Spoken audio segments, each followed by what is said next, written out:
vous présenter un petit peu l'association 42 AI pour ceux qui ne nous connaissent pas. Donc 42 AI, on est une association étudiante à 42. On est une association de passionnés de l'intelligence artificielle. Donc notre but à 42, justement, c'est d'essayer de promouvoir l'intelligence artificielle auprès de vous, les étudiants, en créant un écosystème, justement, de personnes qui font de l'intelligence artificielle, qui travaillent dedans, donc des chercheurs, des startups, etc., etc. Donc on organise justement un certain nombre de conférences, des événements, des hackathons, des trucs comme ça.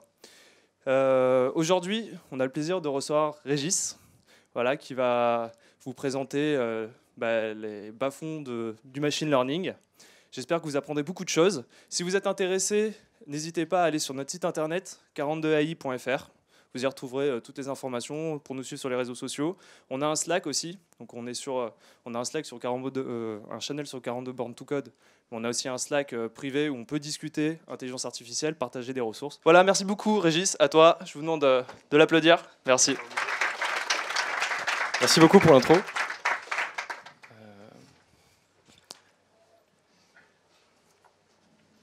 Je suis super content d'être là. Merci beaucoup pour l'invitation. Je suis content de faire cette présentation parce que c'est l'occasion pour moi de présenter des sujets dont j'ai pas trop entendu parler ailleurs et qui me tiennent vraiment à cœur.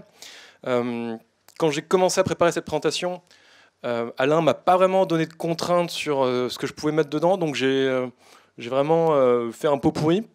C'est pour ça que c'est un titre très générique en fait, assez racoleur. Donc voilà. Ce dont on va parler. Alors, moi je viens du machine learning, je viens de la reconnaissance automatique d'images, donc j'ai fait une thèse là-dedans, donc j'ai fait de la recherche là-dedans.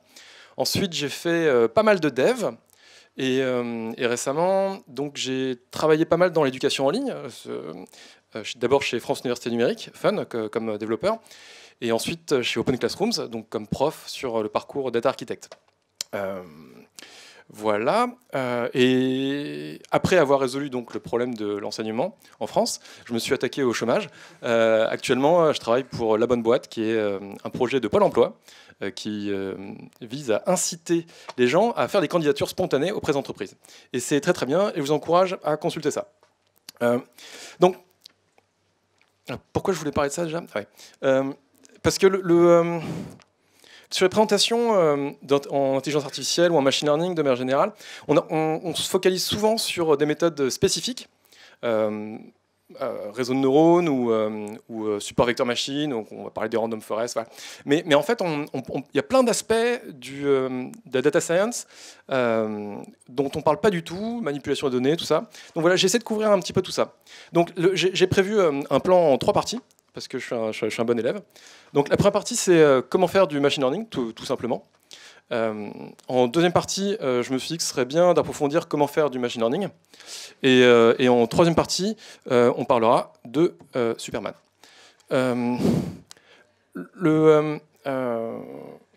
Et je me suis dit, en fait, peut-être que vous ne connaissez pas grand-chose, peut-être que vous ne savez même pas ce que c'est, en fait, le machine learning.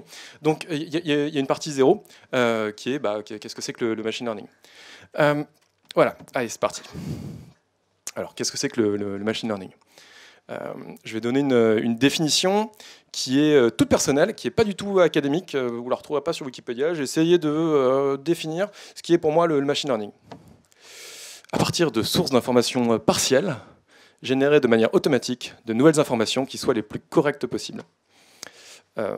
Donc cette définition a probablement plein de défauts, mais elle a un intérêt important qui est de me permettre d'introduire cette présentation.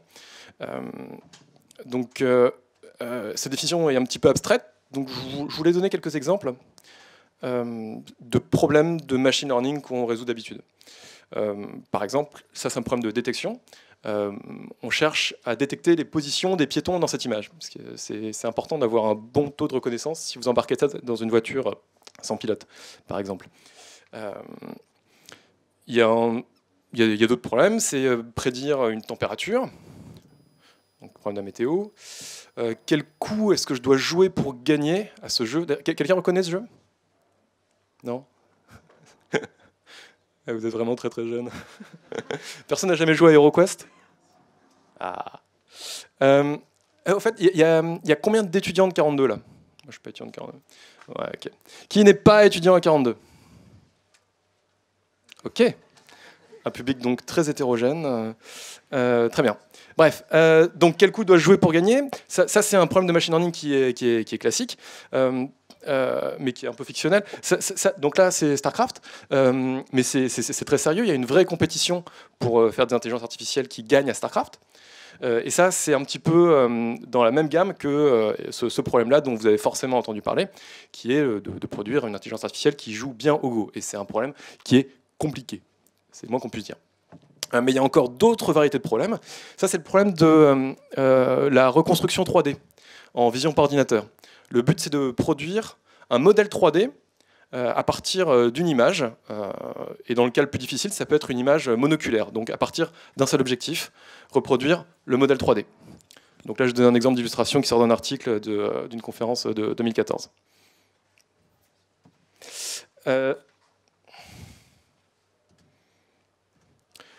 Mais on peut aussi envisager d'autres problèmes. Qui a commis tel crime? Alors, il y a une boîte qui travaille sur des trucs un peu similaires. Elle s'appelle Palantir. Vous en avez peut-être entendu parler. Grosse boîte. Donc voilà. Donc, tous ces exemples.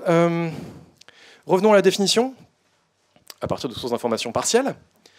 Et donc, on va utiliser ces exemples et cette définition pour comprendre un petit peu ce que c'est que le machine learning. On va décomposer ça. Ça va être très scolaire, hein, les prochains slides, je vous préviens. Donc, source d'information partielle. Qu'est-ce que ça veut dire dans les exemples qu'on a vus jusqu'à présent? En fait, en fonction des sources d'informations qu'on a avant de travailler sur le problème, ça va définir le type de problème qu'on va avoir en face de nous et la méthode de résolution qu'on va mettre en place pour répondre au problème. Et donc, c'est important de comprendre quelles sont les sources d'informations partielles dont on dispose pour répondre au problème. Encore une fois, ça paraît très scolaire tout ça, mais quand vous faites du machine learning, vous avez besoin de décomposer les problèmes comme ça. C'est pas purement académique en fait. Donc, selon la quantité d'informations qu'on a, ça peut être de l'apprentissage supervisé, semi-supervisé ou non supervisé. Donc, dans l'exemple de la détection automatique de piétons, si on fait de l'apprentissage supervisé, les données d'apprentissage, ça va être des images des piétons avec la localisation des piétons dans les images. Et en fait, on va partir d'une base de plein d'images comme ça. Et ensuite, à partir d'images dont on n'a pas les positions des piétons, il va falloir prédire la position des piétons.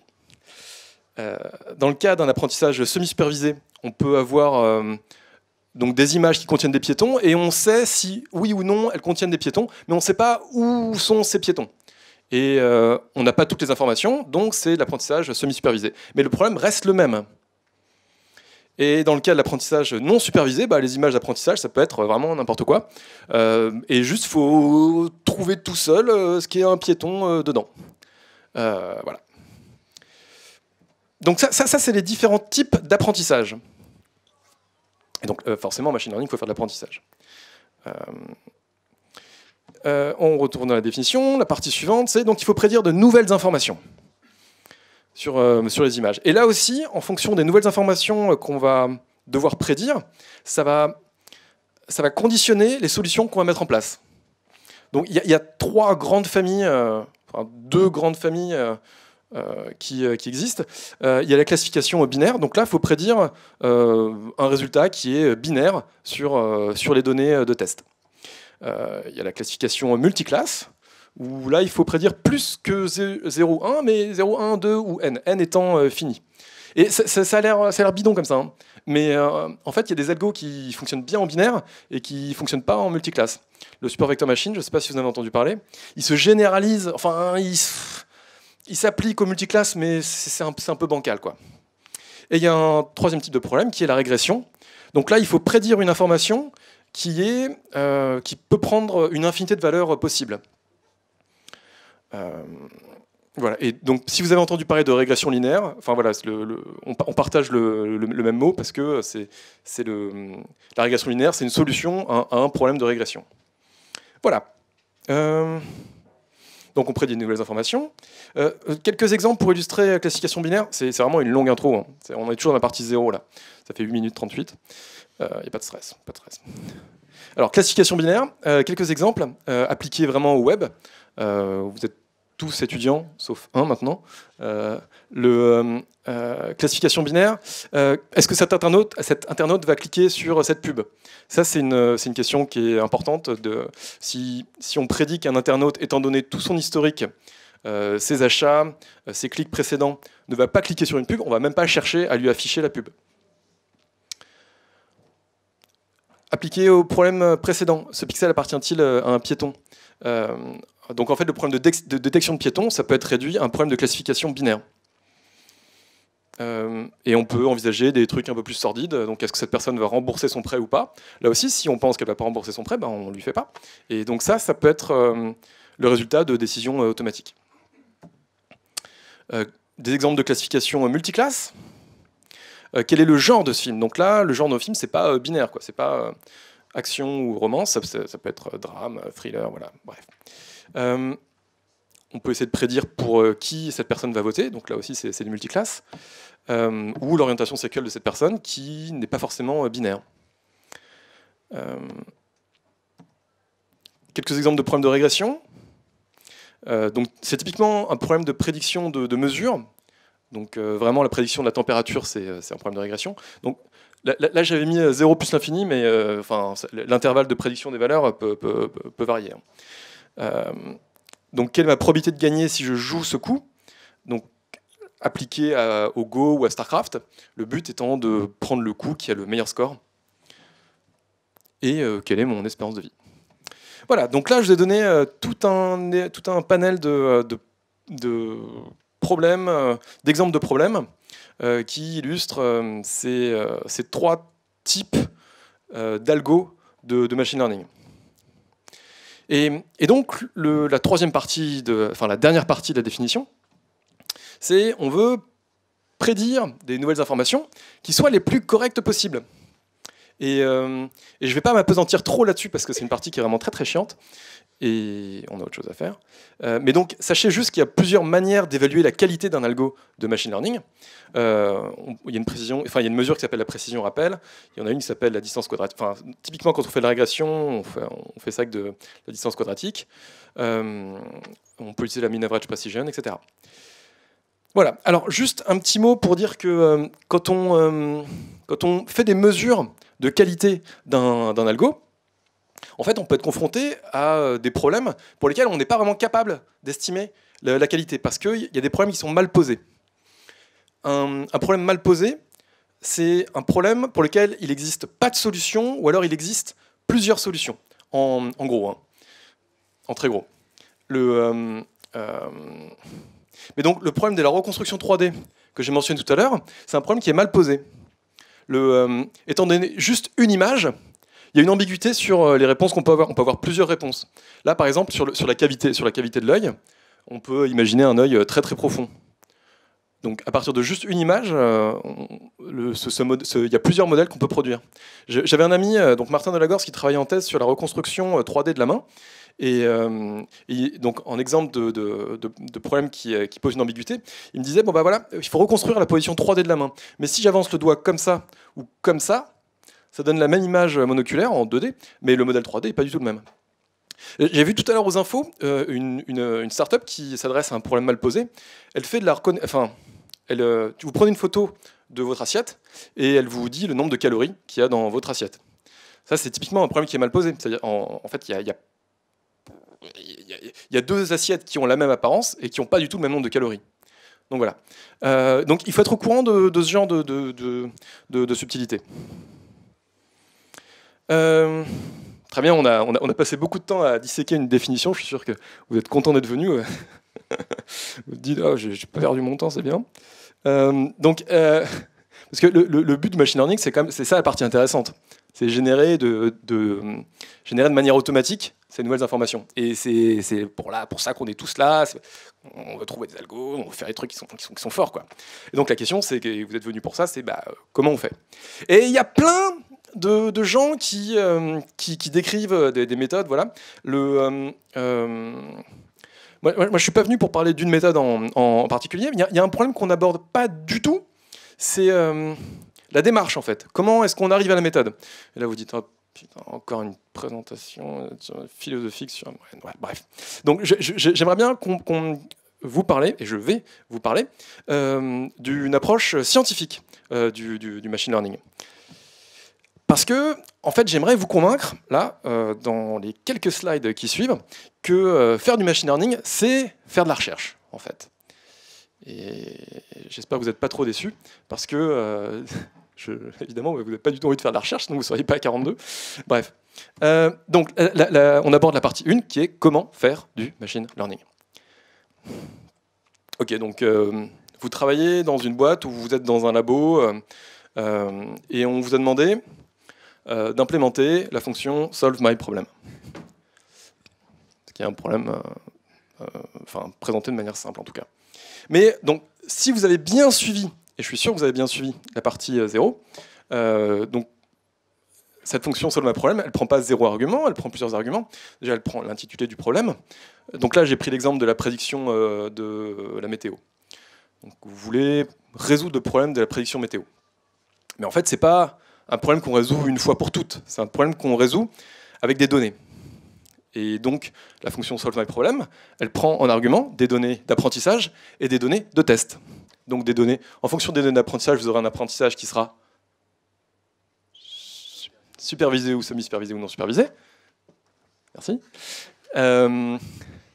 Et sur les données de test, vous allez prédire des valeurs qui seront soit binaires, soit entre 0, 1 et n. Enfin là, ce sera plutôt une régression. Donc voilà.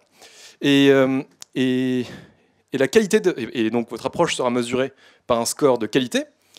Et ce score de qualité sera mesuré par une fonction d'évaluation de la performance. Et donc ça, c'est très différent de, par exemple, développer une application web ou une application mobile. Développer une application web ou une application mobile, on sait comment faire. On suit une méthode, machin, truc, voilà. Là, vous ne pouvez pas prendre une librairie qui va vous résoudre ce problème directement. Ou alors, si vous pouvez trouver une librairie, bah, vous avez bien de la chance. Mais dans ce cas-là, vous ne faites plus vraiment du machine learning, vous faites de la programmation, quoi. En général, vous n'avez jamais à la fois la méthode de résolution du problème correspondant aux données et correspondant à la méthode d'évaluation de la performance. Jamais. Et donc, ce que vous avez, c'est un problème de recherche. Et j'aimerais vraiment vous convaincre de ça, que machine learning, c'est de la recherche. Donc pour vous convaincre de ça, j'ai mis les lettres en couleur arc-en-ciel. Que vraiment, le machine learning, c'est en fait, recherche, donc, qu'est-ce que ça veut dire? Recherche, ça veut dire problème compliqué, quoi. Et donc moi, quand j'ai commencé à faire de la recherche, quand j'ai commencé ma thèse, donc je me suis dit, bon, voilà, c'est de la recherche, on cherche à résoudre le problème, voilà. Et je me suis vite rendu compte de ça. Que c'est pas si simple que ça, qu'il y a une démarche à avoir et que personne ne me l'avait jamais expliqué. Et c'est pour ça que je suis très content de faire cette présentation, c'est que enfin, je peux expliquer ça. Voilà, donc faire de la recherche, je dirais, il y a essentiellement deux approches. Il y a une bonne approche et une mauvaise approche. C'est l'approche 1 et l'approche 2. Et vu la manière dont j'ai écrit les titres de ces approches, vous devriez être capable de deviner laquelle est la bonne et laquelle est la mauvaise. Donc, on va commencer par l'approche 1, qui était l'approche que j'ai suivie quand j'ai commencé à faire de la recherche en connaissance automatique d'images. Et ça va paraître débile, vous allez dire, mais non, ce type est débile. Mais tout le monde suit ça, tout le monde. Et si vous faites du machine learning un jour dans une boîte, et je suis sûr, ils vont suivre ça. Donc l'approche numéro 1 consiste à trouver un problème. Ça, c'est facile. Donc on trouve un problème, on sait à peu près ce qu'on veut résoudre, quoi. Et donc on creuse ce problème et on propose une solution. On teste cette solution, et si ça ne marche pas, on revient là, et puis on itère. Et puis à un moment, on se dit, bon, voilà, ça devrait arriver là. Et donc si vous êtes dans un labo, très bien, vous publiez, vous devenez célèbre, vous roulez sur l'or, à vous la gloire. Si plus prosaïquement, vous travaillez dans une entreprise, vous avez déjà de l'argent, donc vous mettez juste en prod, et puis voilà, c'est déjà pas mal. Et donc au début, moi j'ai suivi cette approche, avec toute la bonne foi du monde. Et j'ai rencontré plusieurs problèmes. Et je pense que, J'imagine que vous commencez à envisager un petit peu les problèmes qu'il y a avec ça. Mais donc voilà moi les problèmes que j'ai rencontrés. Je testais sur un petit jeu de données, et puis à un moment, je passais sur le jeu de données complet, et puis je me rendais compte, ça ne marche pas très bien. Mais avant, ça marchait bien sur mon petit jeu de données. Et puis il y a un autre problème que j'avais là, moi je passais des nuits à dormir sur mon clavier, à baver sur la barre espace là. C'est que c'est super, les algos que j'ai développés étaient super lents, c'était infernal. Et des fois j'arrivais à un truc qui fonctionnait et ça marchait, mais ça marchait moins bien que telle méthode X qui était en général très très simple. Mais voilà. Et des fois j'arrivais à battre ça, c'est un truc de ouf. Et j'arrivais à battre ça, c'était trop bien, mais on disait bah ouais, mais ça existe déjà, ça a été publié là, mais ça marche mieux parce qu'il y a quelques détails d'implémentation qui fonctionnent vachement bien. Donc ça c'est la mauvaise approche, si vous n'aviez pas compris. Voilà. Et donc là, scoop exclusif mondial, je vais vous proposer la bonne approche. Et donc s'il y a un seul truc que vous retenez de cette présentation d'1 heure, c'est ce slide. Bon, j'espère que vous retiendrez d'autres trucs, mais bref. Donc ça commence pareil. Les slides seront mis en ligne, au fait. Donc ça commence pareil, on trouve un problème, et ça en général on sait faire, il n'y a pas de souci. Mais on ne commence pas tout de suite à travailler sur une solution. On commence par créer un jeu de données sur lequel on va tester nos solutions. Et ensuite, on choisit donc je vous ai expliqué, on choisit une méthode d'évaluation de la performance. Puis, on teste les méthodes existantes sur ce jeu de données. Dans ces méthodes existantes, on choisit une baseline. On trouve les limites, je vais expliquer après ce que c'est qu'une baseline. On trouve les limites de la baseline. On propose une solution. C'est là qu'on commence à bosser. Là, enfin, on commence à bosser. On a bossé avant. Ça c'est du boulot. Mais on commence à innover en fait là. D'accord. Et donc, une fois qu'on a proposé une solution, on teste la solution sur ce jeu de données avec cette métrique. Et si ça ne marche pas, on retourne en set et on itère. Et à la fin, gloire, beauté, argent. Donc juste, je vais détailler un petit peu les étapes. Trouver un problème, donc ça, normalement, ça se comprend. Ensuite, on crée un jeu de données. Et ça c'est du boulot pour lequel, donc, après avoir découvert cette approche magique, donc j'ai un peu systématisé ça. Et donc, pour créer un jeu de données, moi maintenant, je crée un programme qui me permet de créer ce jeu de données. Typiquement, je faisais de la notation d'images, donc je déroulais les images et puis, je faisais un outil interactif qui me permettait d'entourer les objets dans les images. Donc entourer les piétons, par exemple. Et ça permet de créer un jeu d'apprentissage et un jeu de test qu'on va utiliser pour mesurer les performances. Et donc ça en gros, c'est quelques jours de travail. Et vous faites un petit outil rapide, en ligne de commande, voilà, pour automatiser à moitié le processus de création du dataset. Évidemment, on ne peut pas l'automatiser entièrement, sinon il n'y aurait pas de machine learning, il n'y aurait pas de recherche à faire. Vous auriez déjà un programme qui marche, quoi. Et vous allez faire ça sur plusieurs jours, avec, je sais pas, tous les jours vous allez faire 2-3 heures, parce que c'est assez relou en fait à faire, c'est très répétitif. Donc il faut que vous fassiez un programme qui reprenne automatiquement, là où vous avez commencé. Donc si vous faites de la notation d'image, ça va reprendre, ça va pas refaire les 1000 images que vous avez déjà faites, mais ça va commencer à 1001e. Et c'est un programme qui va vous permettre de visualiser le jeu de données. Et ça, ce sera très précieux ensuite pour comprendre ce que fait votre algo sur vos jeux de données de test. Troisième étape, donc choisir une métrique, j'en ai parlé, c'est très barbant, je ne vais pas creuser, mais il faut le faire. Et ensuite vient l'étape 4, qui est tester les méthodes existantes sur ce jeu de données. Il y a une question, oui?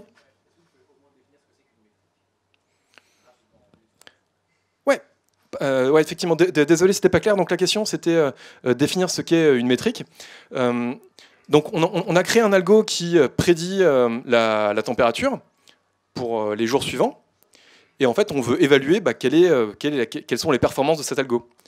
Et donc on va mesurer les écarts à la réalité qu'on a observée sur le terrain. On appelle ça la réalité terrain. Et donc une bonne manière de faire, c'est, si c'est pour la température, peut-être que prendre les différences absolues des températures, c'est une bonne manière de faire. Mais peut-être qu'on a envie de favoriser les... peut-être qu'on a envie de prédire des températures plus chaudes que froides, pour une raison que je ne connais pas. Et dans ce cas-là, il faudra un peu pondérer la métrique. Voilà. Et donc, après avoir... Ça répond à ta question? Super. Donc, étape 4, tester les méthodes existantes sur ce jeu de données. Et ça, quand j'en parle à des collègues et amis, j'entends toutes les réponses possibles. Personne n'a jamais travaillé sur ce sujet. Ou plus sérieusement, personne n'a jamais publié sur ce sujet. Et la suivante, c'est la meilleure, où j'ai pas le temps. J'ai pas le temps de tester les méthodes existantes sur ce jeu de données. Donc, alors, si jamais un jour vous entendez quelqu'un qui dit ça, vous l'envoyez vers ce slide et vers cette présentation. Apparemment, il y aura une vidéo de la présentation. Donc là, dans cette présentation, j'ai 2 citations complètement galvaudées et que vous avez entendues partout. Voici la première. Donc, se tenir sur les épaules des géants, vous avez tous entendu parler de cette expression, mais en fait, ça a un vrai sens. Donc, à la base, c'est Isaac Newton enfin, c'est pas lui exactement à la base, quelques siècles avant, il y a un autre Pékin qui a dit ça. Mais donc, Isaac Newton a dit ça à propos de Descartes. Voilà. Quand on cherche sur Google cette citation, on tombe sur des images assez intéressantes. Mais donc ça, c'est hyper sérieux. En fait, il y a vraiment des géants qui ont travaillé avant vous, et ça vaut le coup de s'intéresser à ce qu'ils ont fait. Vraiment, vraiment.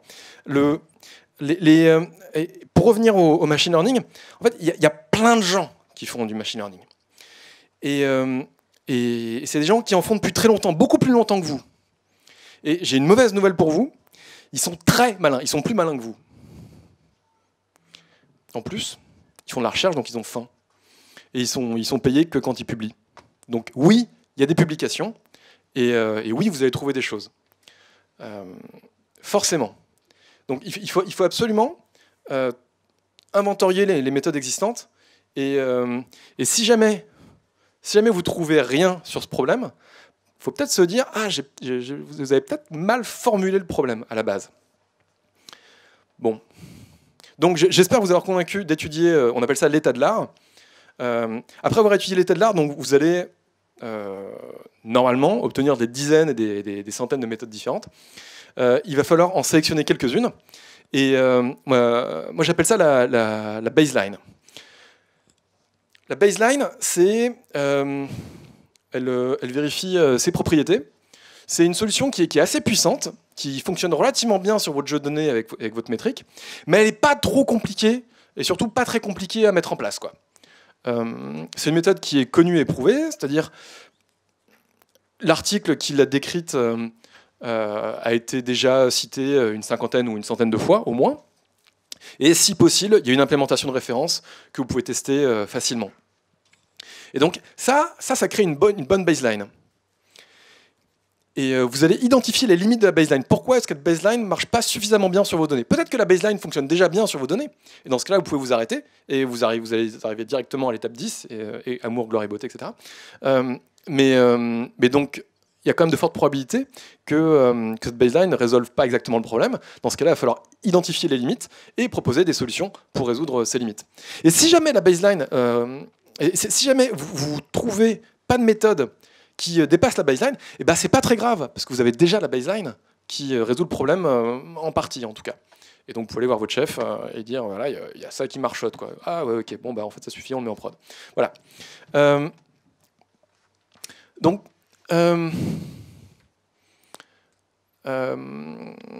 voilà. Est-ce que j'avais d'autres choses à dire sur ça? Non, voilà, c'est tout ce que j'ai à dire. Et je suis très content d'en avoir parlé, vraiment. Et donc, la récompense, en fait, dans tout ça, c'est bien l'étape 10. C'est publier, mettre en prod. Et en général, les présentations de data science s'arrêtent là. Mais comment on le fait, ça? Publier, mettre en prod. Et pour beaucoup de gens, c'est le cœur du problème. Ce qui nous amène à la partie 2, qui est comment faire du machine learning. En prod, sous-entendu. Donc les étapes 1 à 9, franchement, c'est fastoche. Il y a des tas de manières de se former. Vous pouvez lire des blogs. Il y a plein de librairies qui font des implémentations de références. Il y a des tas d'articles scientifiques. Bon, vous devez lire les articles, mais et ça peut être galère quand on n'a jamais lu, mais ça se fait. Il y a d'excellents cours en ligne qui font ça. Et donc, vous avez implémenté la fonction Solve My Problem, qui tourne sur votre petit ordinateur. Pas mal de data scientists travaillent en R, d'autres en MATLAB. Moi, ça me fout en rogne. Parce que, en fait, ces machins-là, ça fonctionne très bien sur un petit ordinateur. Ça permet de prototyper. Voilà, c'est super. Et pour une publication, franchement, ça suffit. Si vous travaillez dans un labo de recherche, c'est formidable. Mais à un moment, le data scientist il va dire « Ouais, moi, mon MacBook, il a, je sais pas combien ça, un MacBook, ça a 16 Go de RAM, ça a 8 cœurs. Ouais, c'est pas assez. Il me faudrait un plus gros ordinateur. » Et ça marche pas en prod. Vous êtes une entreprise, vous dites ouais, voilà, j'ai l'algo de prédiction de la météo qui fonctionne nickel, hein, mais par contre il faudrait beaucoup plus, enfin il faudrait mettre mon laptop en prod et par contre je vais avoir besoin de vachement plus de RAM. Et ça marche pas parce que, enfin, en tout cas cette approche a des limites.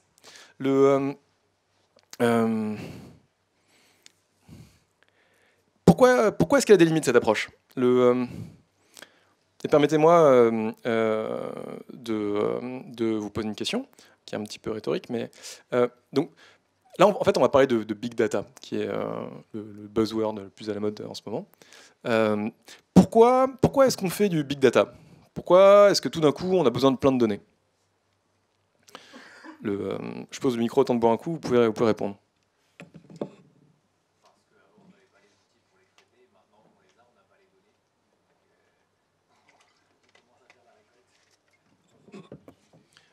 En gros, ta réponse, c'est parce qu'on en a les moyens, c'est ça?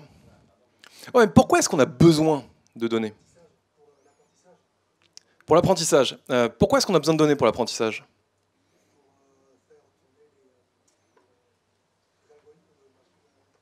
Pour faire tourner les algorithmes de machine learning, ouais. Pour avoir des réponses plus précises, plus adaptées. Ouais, mais est-ce que rajouter des données, est-ce que ça augmente vraiment les performances d'un algo de machine learning? Bon, pas forcément, oui, non. En gros, quand on ajoute des données, ça marche bien, mais en fait, on arrive rapidement à un plafond, quoi. Il n'y a pas une augmentation linéaire, à un moment, c'est asymptotique, quoi. Donc pourquoi, en fait, est-ce qu'on rajoute tellement de données dans l'apprentissage? Pour généraliser au maximum, ça c'est bon, ça comme réponse.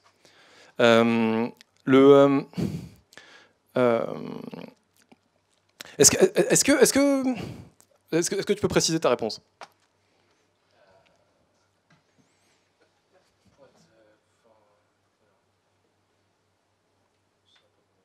Je vais pas te mettre dans l'embarras, t'inquiète. Il y a plein de gens qui lèvent le doigt. D'abord toi, puis toi. Ouais, mais là on en revient un petit peu au même. En fait, ce que tu voulais dire, Alain, c'est généraliser aux données de test. Mais il y a un truc qui est sous-entendu, qui n'est pas évident. Pourquoi est-ce qu'on a besoin de beaucoup de données pour généraliser bien aux données de test? Non, c'est pas si simple que ça. Ouais.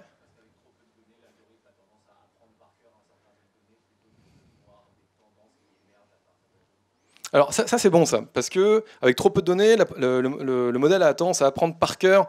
Ouais. Pourquoi est-ce que le modèle a tendance à apprendre par cœur un jeu de données?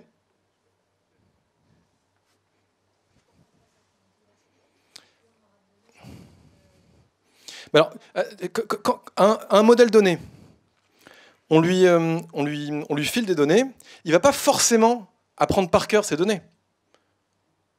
Non, un modèle donné. Donc pourquoi est-ce qu'on cherche à lui filer de plus en plus de données? C'est pour voir les interconnexions entre les données. En fait, tout ça, ça revient au même. C'est parce que on se dit, bon, bah voilà, en rajoutant des données, on améliore la qualité du modèle et il va mieux prédire, quoi. Il va trouver lui-même des corrélations, machin, un truc. Non, en fait, il y a un phénomène qu'on observe, c'est l'augmentation de la dimension des modèles qu'on utilise pour modéliser les phénomènes. Ça vous parle, la dimension? Ok. En fait, la dimension d'un modèle, c'est le nombre de paramètres qu'on utilise. J'avais lu un article qui était intéressant, qui était un mec qui arrivait à prédire les divorces. Il observait des couples et il disait, bon, voilà, il y a quand même, j'arrive à prédire, donc classification binaire, est-ce qu'un couple va divorcer ou pas. Et donc il avait, je sais plus, il avait genre 87 paramètres. Donc le nombre de paramètres, c'était le nombre de paramètres du modèle. Et il avait fait une étude sur 55 couples. Et donc là c'est un problème. Donc là, ça saute aux yeux, quoi.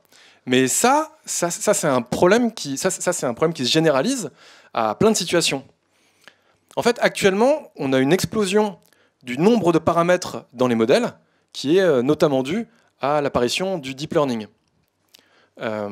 Donc, je ne vais pas rentrer là-dedans, mais on a des modèles qui sont de plus en plus gros, qui ont de plus en plus de paramètres. Et donc, ce que tu disais, c'était que si on n'a pas assez de données, eh ben, en fait, on va apprendre par cœur le jeu d'apprentissage, mais on va mal se généraliser au jeu de test. Et ça, c'est à cause de l'augmentation de la dimension. Ça a un nom, c'est le fléau de la dimension. On appelle aussi du surapprentissage. Ça, c'est très bon en entretien. Moi, c'est la question que je pose tout le temps. C'est la question du surapprentissage. En fait, on apprend trop les données d'apprentissage. Voilà, donc tout ça pour dire que le big data, c'est un vrai truc. On a besoin de plus en plus de données. On a besoin de plus en plus de données parce qu'on a des modèles qui ont de plus en plus de paramètres. Et pourquoi est-ce qu'on a de plus en plus de paramètres dans les modèles?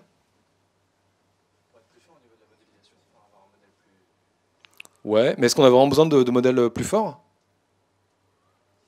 Ouais. Non, non, c'est un peu une question à la con. C'est parce que la vie est compliquée, en fait. Et donc, on a besoin de modèles avec plein de paramètres. Si on arrivait à prédire la météo avec 10 paramètres, bah, ce serait formidable, mais enfin, voilà, donc, on ne réfléchirait plus à ce problème, quoi. De la même manière que prédire si un couple va marcher ou pas, bah, c'est plus que 87 paramètres. Voilà. Et donc, on a besoin de faire du big data. Et on a deux manières de faire du big data pour passer à l'échelle. On pourrait dire, bon bah voilà, on pourrait prendre un plus gros ordinateur. Et donc ça, c'est ce qu'on appelle le passage à l'échelle verticale. Passage à l'échelle verticale, vous imaginez un ordinateur qui grossit, quoi. Mais à ce passage à l'échelle verticale, on préfère en général le passage à l'échelle horizontale, qui est la multiplication du nombre de nœuds de calcul. Donc au lieu de résoudre le problème sur un seul ordinateur, on va le résoudre sur plein en même temps. Et on a besoin de ça pour faire du vrai machine learning de grandes personnes aujourd'hui dans le monde. Donc, et c'est pour ça que je suis content d'en parler, parce que pour faire ça, en fait, ok, il faut savoir faire du machine learning, mais pas tant, il faut surtout être très bon techniquement. Et ça, c'est une compétence qu'on retrouve très peu. Et on n'a pas besoin d'être super fort en maths, mais on a besoin de comprendre plein de choses. Technique, et pas scientifique. Voilà. Donc, pour illustrer un petit peu ça, j'ai pris un exemple de réseau social. Donc, Ultrapoulpe, voilà. Donc, c'est un réseau social de rencontres entre les poulpes. Le slogan, c'est rencontrer des poulpes pas collants à côté de chez vous. J'étais très content de ce slogan. Bref. Voilà. Ouais, c'est pas mal, non? Voilà. Et donc, comme tout réseau social, ils ont des problèmes de spam. Il y a des poulpes qui uploadent plein d'images. Je me fais rire tout seul, c'est génial. Donc il y a des poulpes qui uploadent plein d'images, et c'est des spammers, ils créent des faux profils de jolies petites poulpes. Ça, c'est pour attirer les poulpes mâles. Voilà. Et donc, en général, les spammers envoient des images qui sont dupliquées. On retrouve plusieurs fois les images dans la base de données. Donc il y a un problème qui se pose, qui est, bah voilà, est-ce que cette image est déjà présente dans ma base de données? Et pour résoudre ce problème, donc on implémente la fonction isImagePresent, qui prend en argument une image, qui est la petite image uploadée par le poulpe, là. Et donc on itère sur toutes les images dans la base de données, et on regarde la distance de l'image à l'image d'apprentissage. Et si jamais elle est inférieure à un seuil, eh ben on dit que l'image est présente, et sinon elle ne l'est pas.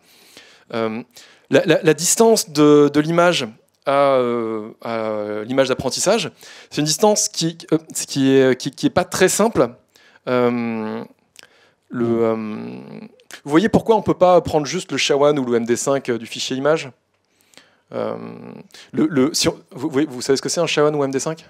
Ouais. Donc, si on prend juste l'empreinte du fichier, en fait, on fait de la reconnaissance de fichier, mais pas de la reconnaissance d'image. Donc, il suffirait de redimensionner l'image, ou de changer la valeur d'un pixel, ou de décaler l'image d'un pixel, ou de la tourner un petit peu, et la distance serait plus la même. Donc, la fonction, la distance, elle est un peu compliquée. Et c'est un vrai problème de vision par ordinateur. Mais on ne va pas parler de vision par ordinateur aujourd'hui. Donc, vous admettez juste qu'il y a une fonction distance qui marche, et qui n'est pas très compliquée, voilà. Donc ça marche bien sur le laptop du data scientist en R.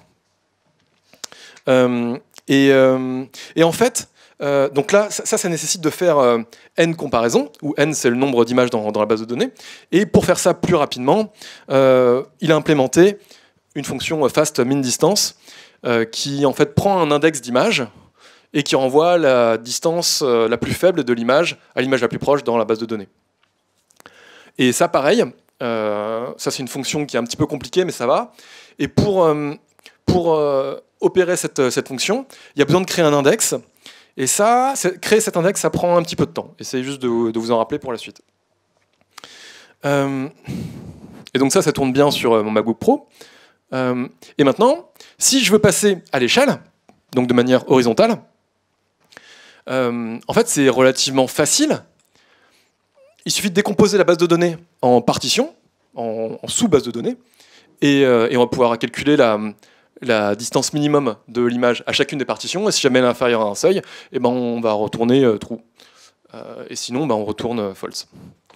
Et donc, cette fonction-là, on peut l'exécuter sur chacun des nœuds, et chacun des nœuds va s'occuper de juste une partition. Et donc, au fur et à mesure qu'on rajoute des images dans la base de données, on va rajouter des partitions, on va recréer des index, encore une fois, donc ça prend un petit peu de temps. Mais donc, il va nous suffire de rajouter des nœuds, et ça prendra toujours autant de temps. Ça ne prendra pas plus de temps. Tandis que dans l'implémentation précédente, le temps de calcul était dépendant du nombre d'images dans la base de données. Et on veut passer à l'échelle, on va avoir tous les poulpes du monde dans notre réseau social. On va avoir les 2 milliards de poulpes du monde. Donc, il nous faut un truc qui passe à l'échelle. Et donc j'utilise l'excuse de ce réseau social de poulpe pour vous parler un petit peu d'architecture de données. Ça, on peut imaginer que les développeurs poulpe écrivent des programmes bien faits qui distribuent les calculs sur les différentes partitions, sur les différents nœuds. Et ils peuvent faire un truc, et puis ils peuvent gérer, voilà, qu'est-ce qui se passe si jamais il y a un serveur qui tombe en panne. Ça peut aussi gérer la charge. Et là, ils vont en fait réinventer quelque chose qui existe déjà. Donc encore une fois, il y a plein de gens très malins qui ont bossé là-dessus. Ils sont mieux payés que des chercheurs, mais ils ont faim aussi. Et ils ont déjà fait plein de choses formidables là-dessus. Et il y a notamment des ingénieurs de chez Google qui, eux, vraiment, n'ont pas faim du tout. Mais donc, ils ont inventé un cadre de travail générique qui s'appelle MapReduce. MapReduce, donc, c'est ce qui permet de faire du calcul distribué en appliquant quelques contraintes. C'est-à-dire qu'on ne peut pas écrire n'importe quelle fonction avec MapReduce. Mais quand même, la plupart des algos peuvent s'écrire avec MapReduce. Alors, MapReduce, qu'est-ce que c'est ? Là, je vais m'appesantir un petit peu là-dessus. MapReduce, l'idée, c'est qu'on peut décomposer n'importe quel algo en 2 types d'opérations, des opérations map ou des opérations reduce. Une opération map transforme un élément en un autre élément, et une opération reduce transforme 2 éléments en un autre élément. Et en fait, l'opération reduce appliquée à plein d'éléments va donner un seul résultat. Donc là, je vous ai donné l'exemple de l'opération map qui est élevé au carré un nombre, et l'opération reduce qui permet de faire la somme de nombres. Donc si on reduce xy, ça fait x plus y, on l'applique à x plus y et z, ça fait x plus y plus z, etc. Donc ça, c'est vraiment un truc d'agrégation de données. Sous forme de graphe, ça se présente comme ça. Donc, on prend des données, x1 est transformé en x2 et transformé en x3 par deux opérations map. Pareil pour y1 et y2. Et puis, on regroupe ça dans une grosse opération reduce qui elle-même prend un résultat qui vient d'une autre opération map, etc. Donc, on a des graphes comme ça. Et en fait, il y a deux implémentations. Donc, Google a proposé le framework MapReduce. Mais ils n'ont pas fourni d'implémentation. Il y a une implémentation libre qui est apparue, qui s'appelle Hadoop, et qui est extrêmement utilisée. Donc, ce que fait Hadoop, c'est que donc ça prend des données en entrée, et chaque opération map ou reduce stocke ces données sur un disque qui est sur le réseau. Vraiment un disque dur, quoi. Sauf que c'est un disque qui est distribué. Et donc ça, HDFS, ça veut dire Hadoop Distributed File System. Donc un système de fichiers distribués de Hadoop. Donc entre chaque opération, il y a une écriture sur disque. Et Hadoop marche très très bien et c'est utilisé dans plein d'endroits différents. Par contre, il y a un problème avec ça, c'est justement l'écriture sur disque, qui est, comme vous le savez probablement, très lente. Donc à partir de Hadoop, il y a un outil qui est apparu qui s'appelle Spark. Spark qui est plus tendance, plus cool. Et au lieu d'écrire sur disque, il écrit en RAM sur les nœuds. Alors ça pose plein de problèmes, parce que la RAM, c'est volatile, donc c'est plus rapide que le disque, mais c'est volatile, donc si un serveur plante, bah, il perd toute sa RAM.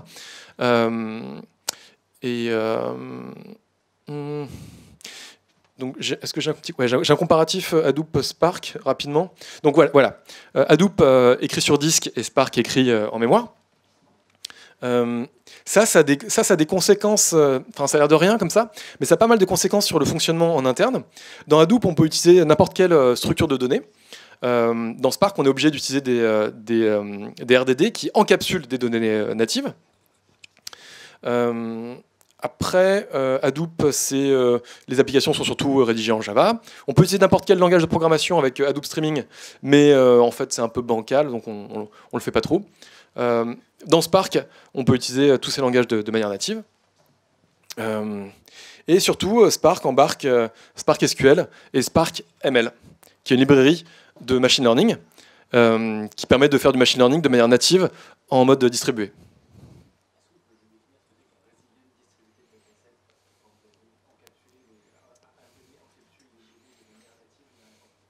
Ouais. Donc, effectivement, donc la question, c'est définir un RDD. Et j'ai tenté un coup de bluff là, sur le RDD, c'est pas passé.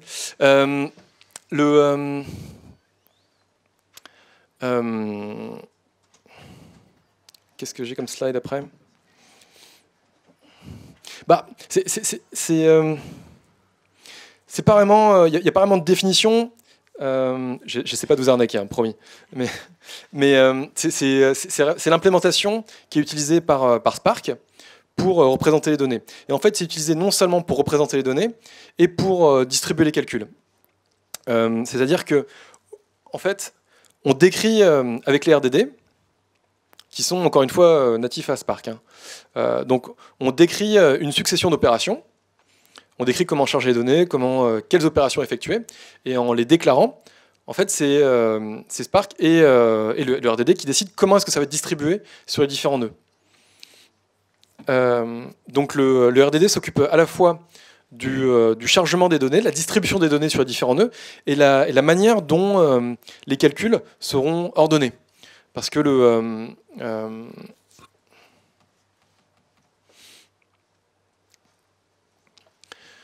donc ça faut s'imaginer que chaque opération map agit et effectuée sur plusieurs nœuds différents en même temps.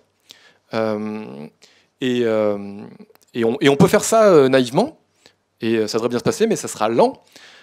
Pourquoi ça sera lent? Parce que les différents nœuds vont s'échanger des informations au travers du réseau, et ça, c'est lent. Donc, et on pourrait optimiser tout ça à la main. Ce serait un petit peu comme si on faisait de l'assembleur. Mais ouais, voilà, c'est ça. Le RDD, c'est un petit peu le compilateur du calcul distribué, quoi. c'est quelque chose qui va optimiser la distribution des calculs sans que vous ayez trop à vous en préoccuper. Et comme avec un compilateur, des fois, il ne fait pas des trucs vraiment optimaux, et dans ce cas-là, il faut rentrer à la mano dans les tréfonds du RDD pour optimiser tout ça. Mais c'est vrai que c'était pas très pertinent de mettre ça là parce que je comptais pas trop le creuser. Bref. Ouais.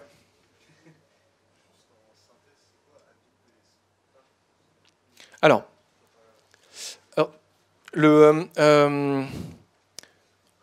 donc, Hadoop et Spark, c'est deux logiciels qui permettent de distribuer des calculs sans avoir à se préoccuper des rouages internes. C'est une implémentation du framework MapReduce inventé par Google. Ça peut peut-être être plus clair avec l'exemple suivant. Alors forcément, en fait, quand on parle de Hadoop ou Spark, on parle du décompte de mots, le word count. Et si vous avez déjà vu ou si vous voyez à un autre moment une présentation sur Hadoop ou Spark, je suis prêt à parier 10 € que vous allez trouver le word count, parce que c'est l'exemple le plus pertinent qui tient en un slide sur le calcul distribué. Donc le word count, l'idée c'est de compter chaque occurrence, de compter le nombre d'occurrences de chaque mot dans un texte. Donc en Python, si on faisait ça sans Spark, sans Hadoop, sans rien, donc on ouvrirait un fichier, on lirait le fichier, on le décomposerait en mots, et puis on ferait un dictionnaire de mots, et on incrémenterait les clés là, et à la fin on afficherait, donc ça c'est pour afficher les 5 mots les plus fréquents, donc on prend les différents mots, on trie ça par ordre par nombre d'apparitions décroissant, et on va voir apparaître les mots les plus fréquents de l'Iliade. Et ça, donc ça marche bien sur mon ordinateur, qui a 8 Go de RAM. Mais si vous faites ça sur un beaucoup plus gros texte, ça va prendre énormément de temps. La complexité de ça est linéaire en le nombre de mots dans l'Iliade. Donc si vous prenez Wikipédia ou tout l'Internet, que vous cherchez à compter le nombre d'occurrences de chaque mot dans tout l'Internet, et ça va prendre du temps. Donc vous avez besoin d'un framework de calcul distribué pour ça. En Spark, la manière dont on écrit ça, c'est que, donc là il y a un objet Spark context, ça c'est une arnaque, ne me posez pas de questions dessus s'il vous plaît. Donc on charge un fichier texte, on lui applique un espèce de map qui transforme chaque phrase en des mots. On transforme chaque mot en un tuple composé du mot et de 1, ce qui paraît un peu bizarre, mais ce qui se comprend quand on regarde la suite. Ensuite, on applique une opération reduce, donc vous vous souvenez, l'opération reduce, elle agrège plein d'objets. Donc là, on prend deux clés valeurs, et on agrège les valeurs, les clés étant identiques, donc on fait la somme des deux valeurs. Ensuite, on va trier par ordre décroissant de valeurs, et on va prendre les 5 premières. Et on obtient cette liste des 5 mots les plus fréquents dans l'Iliade, où on découvre que dans l'Iliade en anglais, le mot le plus fréquent est « the », ce qui est quand même une belle découverte. Je ne vais pas m'appesantir plus sur les tréfonds de Spark. Sachez juste que voilà, il y a ce framework de calcul distribué qui s'appelle Spark et qui fonctionne très bien. Alors bref, si on en revient à notre réseau social de Poulpe, en fait, est-ce que ça répond un peu à ta question sur qu'est-ce que c'est que Hadoop ou Spark? C'est pas du tout comme une DB. C'est plutôt, faut plutôt le voir comme un interpréteur, comme un compilateur, quoi. On lui file des ressources qui sont différents serveurs, et Spark va se charger d'exécuter un bout de code sur ces différents serveurs, comme en optimisant le temps de calcul, quoi, en fonction des différentes ressources qui sont allouées sur chaque serveur. Si vous avez 15 serveurs, mais qu'il y en a la moitié qui ont 4 Go de RAM et l'autre qui en a 8 Go, il faut tenir compte de ça au moment de paralyser les calculs. Et c'est le rôle de Spark de faire ça. Donc c'est un compilateur, oui, un orchestrateur de calcul. J'ai pas mieux que ça comme comparaison.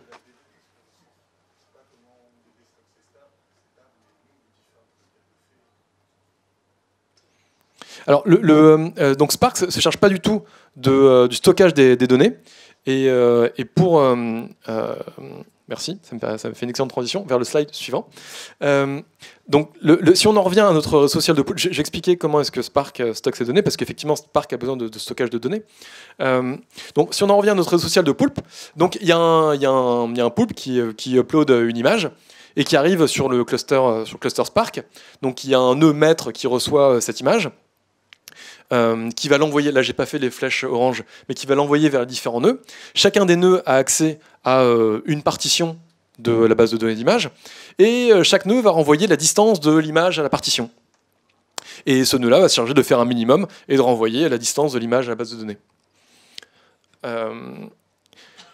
Et donc là j'ai donné ça par un petit logo de base de données, mais en pratique, Spark se marie très très bien avec HDFS, qui est le système de fichiers distribué dont j'ai parlé tout à l'heure.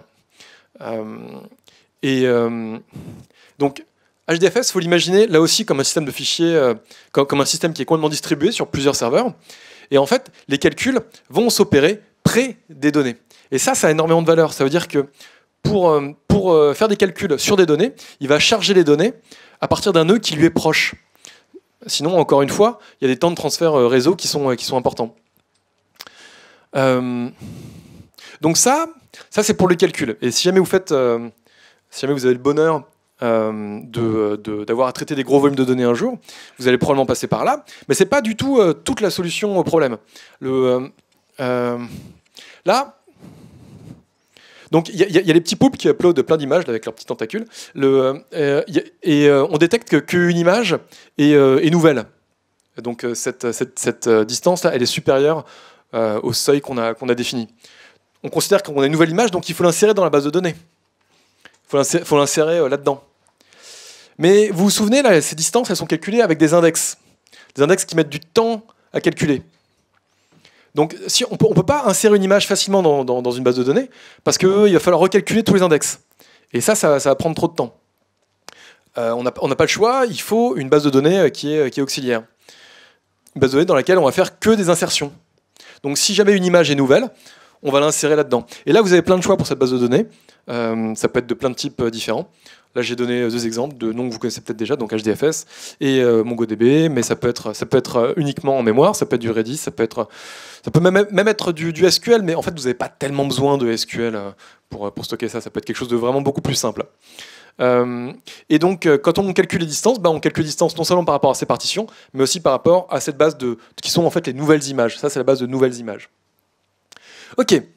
Donc là, vous avez encore une fois un bon morceau d'archi, mais vous n'avez pas tout. Si jamais quelqu'un upload une image, ce serveur-là doit toujours être disponible. Il doit toujours être disponible pour recevoir les images, sinon là, on va renvoyer une erreur. Et le cluster Spark, il peut tomber pour plein de raisons différentes. Vous pouvez avoir le redémarrer. De toute façon, il va planter, parce qu'il y a un théorème qui dit ça. C'est la loi de Murphy. Donc il y a un moment, ça va devenir indisponible. Donc, en général, on intercale quelque chose entre le cluster Spark et l'utilisateur qui envoie des données. Pour ça, vous avez besoin d'un système de gestion de flux de données en temps réel. Et il existe plein de solutions différentes. Moi, je vais vous parler de ma solution préférée, qui s'appelle Kafka. Vraiment, ils sont ratés quand ils ont choisi le nom. C'est pas du tout sexy, mais vraiment, ça marche très bien. Moi, je suis vraiment un gros fan de ce truc. Kafka, qu'est-ce que c'est ? Il faut l'imaginer comme une file de données. Il y a des producers qui écrivent dans ce qu'on appelle des partitions. Donc ça, c'est vraiment une file. Et donc, un producer, il envoie une partition qui est nommée MyPartition, et il envoie mes données. Mes données, ça peut être n'importe quel blob binaire. Vous pouvez mettre ce que vous voulez là-dedans. Et de l'autre côté, il y a des consumers. Donc là, la flèche, elle pointe vers le violet. Il y a des consumers qui sont abonnés à la partition. Et on peut les regrouper. C'est hyper pratique, ça. Et on peut itérer sur cette file de messages et les recevoir au fur et à mesure qu'ils arrivent. Mais donc, le consumer, là, il peut planter. Et c'est pas grave, parce qu'on pourra le redémarrer après et il redémarrera exactement là où il en était avant. Donc ça c'est vachement pratique.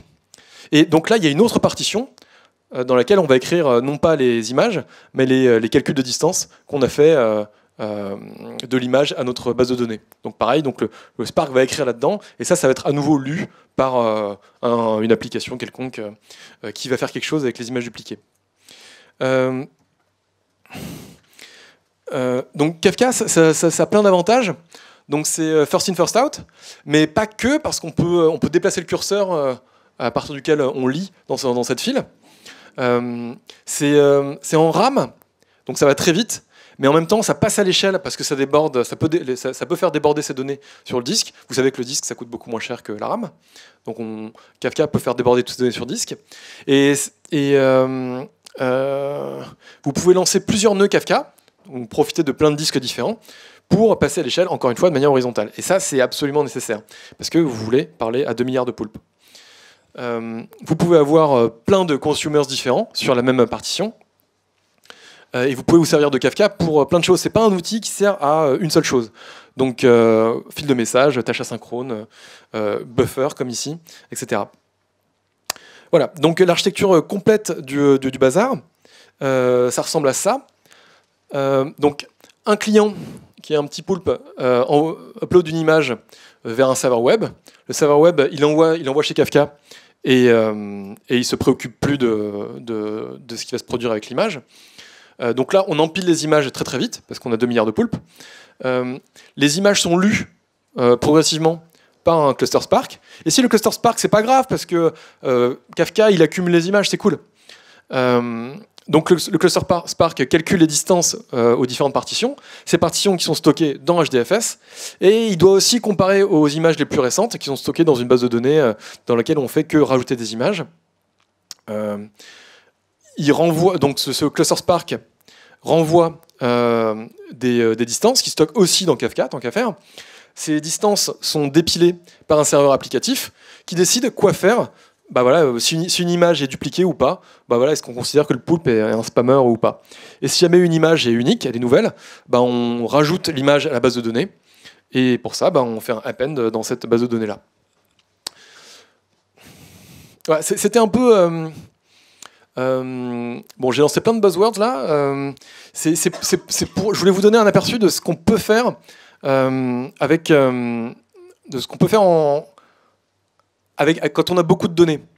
En fait, il y a plein de problèmes techniques qu'on ne soupçonne pas, mais qui existent et sur lesquels ça vaut le coup de se former. Il n'y a pas juste de la résolution de problèmes mathématiques. Et les boîtes ont besoin de gens qui savent faire des trucs comme ça. Ce qui m'amène à la troisième partie, qui sera courte, qui est Superman. Alors, tout ce qui commence par data bidule, data truc, tout ça c'est extrêmement sexy en ce moment. Et donc je vais vous parler d'une page qui est un peu bidon, mais qui a été citée dans plein d'endroits différents. Donc Glassdoor, c'est un site un peu qui recense des entreprises, dans lequel les gens peuvent noter des entreprises, etc. Il y a des offres d'emploi. Et donc les meilleurs jobs aux États-Unis en 2017. Donc en premier il y a data scientist et en troisième il y a data engineer. C'est un peu bidon, mais parce que c'est juste un site qui fait ça, ça fait parler de lui, voilà. Mais c'est vrai en fait. Enfin, je ne sais pas si c'est le meilleur job aux États-Unis, mais en tout cas, data scientist et data engineer, c'est des jobs qui sont extrêmement recherchés. Vous allez peut-être devenir data scientist, data engineer, je ne sais pas.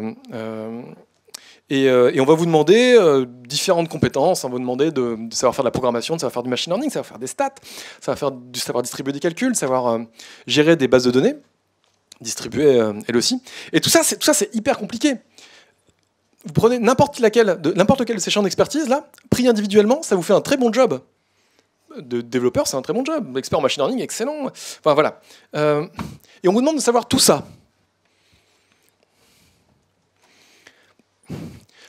Et en gros, on vous demande d'être des Superman. Alors, Superman, c'est une icône qui est un peu vieillotte, qui est surtout très, très, très mâle, très, très viril. J'ai cherché l'équivalent féminin. Il n'y a pas vraiment de chouettes super-héroïnes. Moi, mon personnage féminin fort préféré, c'est Jean dans Rogue One. Je sais pas si vous... Enfin, ouais, bref, moi je la trouve super. Trop canon. Bref, voilà. Donc on vous demande d'aider Superman au service du machine learning, de l'intelligence artificielle. Et c'est un enjeu qui est énorme. Et pas juste parce qu'il y a plein de présentations, il y a des TED Talks, etc., qui disent que l'intelligence artificielle, ça va déterminer notre avenir. C'est un champ qui va déterminer la manière dont on apprend, dont on travaille, dont on est gouverné, dont on fait la guerre. Ça va vraiment être au cœur de nos vies. Et c'est un enjeu qui va se décider c'est l'enjeu de la décennie, voire du siècle.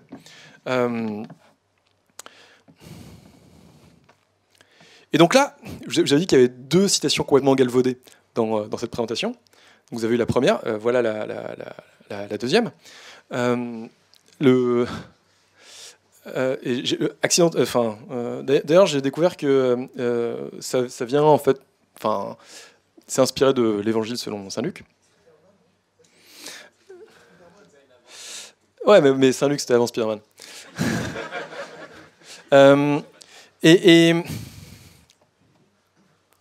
Et c'est con, mais c'est vrai.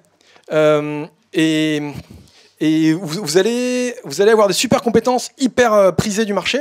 Et avec ça va venir son jeu de responsabilité. Vous allez candidater auprès de qui? Là, j'ai cité quelques boîtes qui recrutent vachement, plein de data trucs. Qu'est-ce qu'ils font? Google, Facebook, Criteo, Le Bon Coin, tout le monde connaît la DGSE? Renseignement extérieur, oui. Donc, ils recrutent des data scientists pour faire quoi? Donc, essentiellement de la pub, ou de la surveillance généralisée, ou d'autres trucs. Voilà. Et ces boîtes sont en train de prendre un avantage qui est énorme. L'intelligence artificielle... Alors, j'ai été surpris récemment, il y a Dropbox qui a publié un article là sur comment faire de la reconnaissance automatique de texte. Et c'est un problème qui reste compliqué aujourd'hui dans le cas générique. Et c'est cool, ils décrivent tout leur algo. C'est formidable. Par contre, ce qu'ils ne donnent pas, c'est leur jeu de données. La manière dont ils ont fait les données qu'ils ont utilisées pour faire leur apprentissage. Google a fait un papier il y a quelques années, c'était 2012 ça, ou 2012, ouais. Donc ils ont fait de l'apprentissage non supervisé, donc la catégorie de problème la plus difficile. Ils ont fait de la reconnaissance automatique de chatons et de visages dans des vidéos. C'est-à-dire qu'ils ont agrégé plein de vidéos et ils arrivent sans avoir rien labellé dans les images. Ils arrivent à détecter des chatons ou des visages. Et pareil, ils ont publié l'article. Tout l'article est disponible. Hein, vous pouvez essayer de reproduire leur méthode. Ils ont utilisé 1000 machines pendant 3 jours. Et donc là, on voit que c'est une prérogative de Google d'être capable de faire des algos comme ça. C'est de la science qui est absolument irreproductible. Et donc là, on se rend compte de l'avantage concurrentiel que prennent des boîtes comme ça. Si vous créez une boîte aujourd'hui, vous pouvez concurrencer Google ou Dropbox sur l'algorithmique. Vous pouvez envisager de concurrencer sur la collecte de données, parce que vous allez produire vous-même vos propres données. Mais ce sera impossible de les concurrencer sur la puissance de calcul. 1000 serveurs pendant 3 jours, et ça c'est juste pour la réalisation finale, c'est pas pour l'expérimentation. J'ai presque fini. Bref, donc la conclusion à laquelle je veux en venir, je ne veux pas vous faire la leçon. Moi, je sais que la pub et la surveillance généralisée, c'est 2 sujets auxquels je suis très sensible. Je veux juste vous dire déjà d'assumer les conséquences. Si vous travaillez dans la pub, dites pas ouais c'est pour le bien du web, le web il a besoin de la pub pour exister, c'est vraiment des conneries ça. Et surtout si vous décidez d'aller là-dedans, faites-les payer un max parce que vous le méritez bien. Voilà, j'ai presque fini. Juste un petit récap pour ceux qui n'ont rien suivi. Qu'est-ce que vous allez faire en sortant de cette présentation? Alors, j'ai balancé plein d'informations. Pas mal de choses n'étaient pas très claires, je pense. Vous pouvez commencer déjà par collecter vos données. Donc si vous travaillez dans une boîte, il y a plein de boîtes qui collectent même pas leurs données en fait. Elles émettent des logs et puis elles en font rien, quoi. Elles les stockées sur un disque. Vous pouvez commencer par les agréger. Pour ça, il y a 2 outils. Il y a Syslog, Kafka, moi je préfère à Syslog, et les agréger sur un disque. Si ça tient sur un disque, formidable. Si ça tient sur plein de disques, bah HDFS. Juste en faisant ça, déjà, vous allez vous former à Kafka et HDFS, qui sont 2 compétences hyper vendeuses. Ensuite, vous pouvez poser des questions sur vos données. Et là, pour apporter de la valeur à votre produit, à votre boîte ou à la startup que vous créez.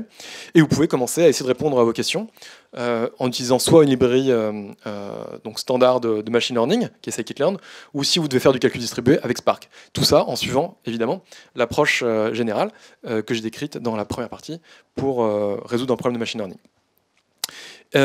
Et vous passez à l'échelle. Et là, vous apprendrez un max. Et encore une fois, non seulement vous apporterez de la valeur à votre boîte, mais vous allez apprendre plein de choses qui vous apporteront de la valeur à vous. J'ai terminé. Si vous n'en avez pas assez, vous pouvez me poser des questions à cette adresse-là. Les slides sont disponibles en ligne à cette adresse-là. Si vraiment vous avez beaucoup aimé cette présentation, j'ai 4 cours sur Open Classroom, vous avez bientôt un 5e. Ça, c'est les titres sur lesquels ils sont référencés. Ça, c'est les titres que j'aurais donnés si j'avais été complètement libre de les nommer. Les vidéos sur Open Classrooms sont limitées, c'est-à-dire que vous devez payer 20 € par mois pour accéder à toutes les vidéos, mais les vidéos sont Creative Commons, donc c'est vraiment débile. Bref, les vidéos sont disponibles sur mon site web, vous pouvez les télécharger et les diffuser autant que vous voulez, du moment que c'est pas commercial. Voilà, c'est tout, merci beaucoup.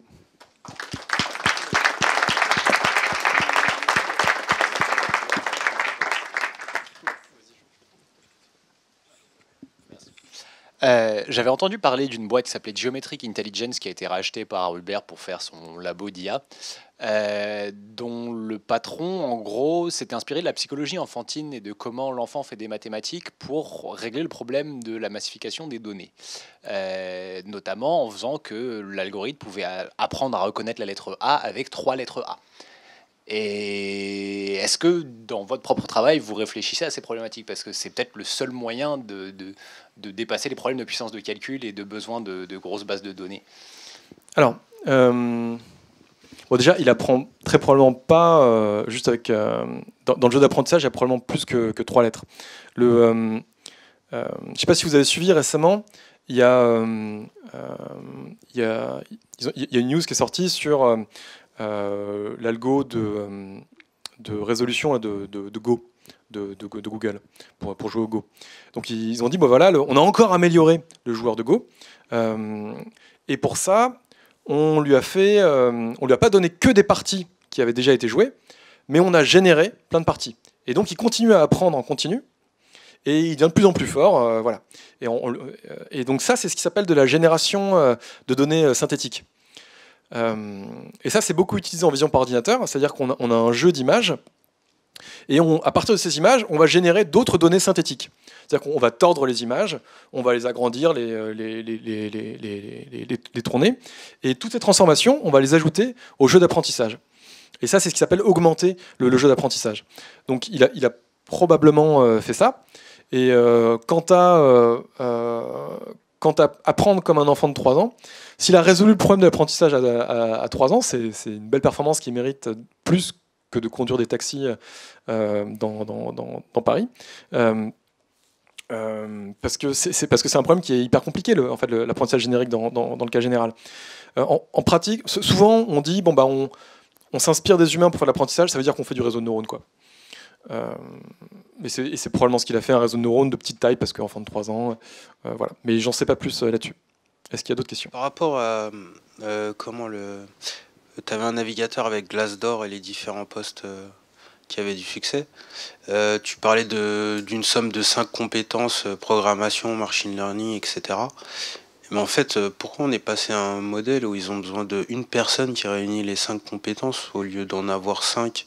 Alors, j'imagine qu'il y a un attrait économique, ouais, mais ça doit... Je veux dire, avoir des personnes comme ça, peut-être que toi, t'en fais partie de ces personnes qui ont ces 5 compétences-là, mais ça doit pas représenter beaucoup de monde, finalement. C'est bien, tu réponds à toutes tes questions. Non, bah oui, c'est ça, c'est que...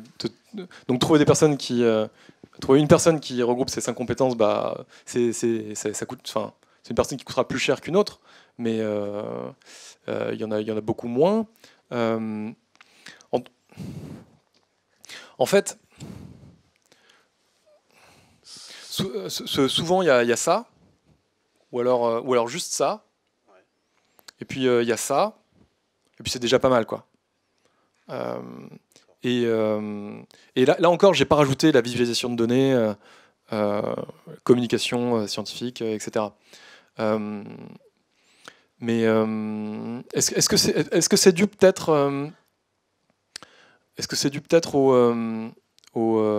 à la jeunesse du projet, à la jeunesse du traitement des données massives? Peut-être qu'au début, on n'est pas encore spécialisé, et le temps que le marché converge, on obtiendra des profils plus spécialisés, de manière qu'il y ait des profils spécialisés en, je sais pas, en commerce, en B2B, en B2C, alors qu'avant tout le monde faisait tout. Avant, un développeur, il faisait de l'UX, il faisait des bases de données. Aujourd'hui, on a des administrateurs bases de données, on a des experts UX, on a des experts front-end, on a des experts back-end. Peut-être que la tendance à la spécialisation vient avec le temps. Ma question, en fait, c'est pourquoi vous nous avez proposé en fait des boîtes où il y a un intérêt en fait absurde entre guillemets, alors que je pense qu'il y a des industries qui veulent en fait prévoir quand est-ce que leur machine tombera en panne, et qui veulent prévoir aussi quand est-ce qu'une boîte de conserve en fait va mal se fermer. Enfin, je pense qu'il y a quand même beaucoup plus de boîtes intéressantes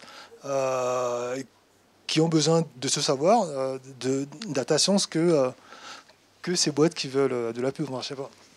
Ouais, absolument.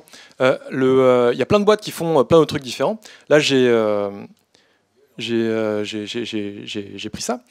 Alors, j'ai entendu Google. Ouais, ok, Google fait autre chose que de la pub, mais c'est pour faire de la pub.